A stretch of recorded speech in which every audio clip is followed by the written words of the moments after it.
Hi, I'm Paul Grenon, and I'm here with Martin Rust, the Director of the Security and Policy Institute of Professional Development at the University of Ottawa.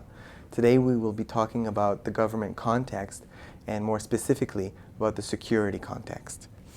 Let's talk about Canada and Canadian policymakers. What should policymakers be thinking about? Well, policymakers are thinking about technology and security in ways that I would suggest they weren't in recent history.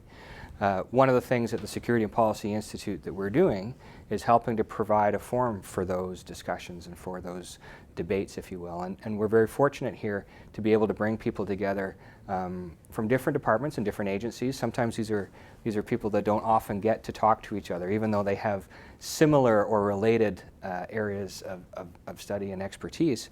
At the Institute, we can bring them together to ask questions specifically like this. And policymakers today are wrestling with not just how do we deliver service today, because that's one very big issue, and trying to maintain the services that we have and protect the integrity of those services.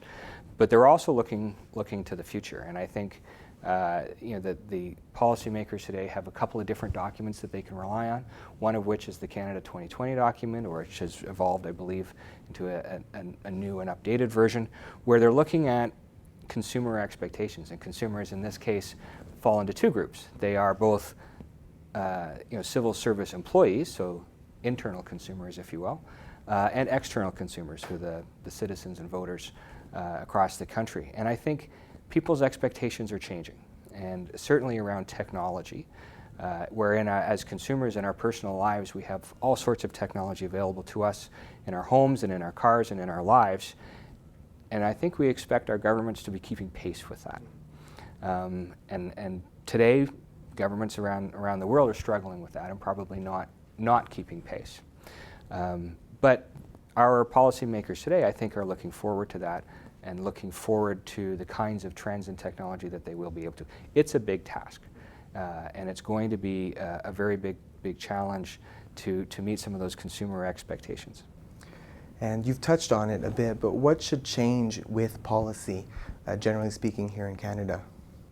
Well, there's a variety of things, and these are the kinds of things that we talk about here at the Institute. And one of the things that I've observed is around awareness and around understanding.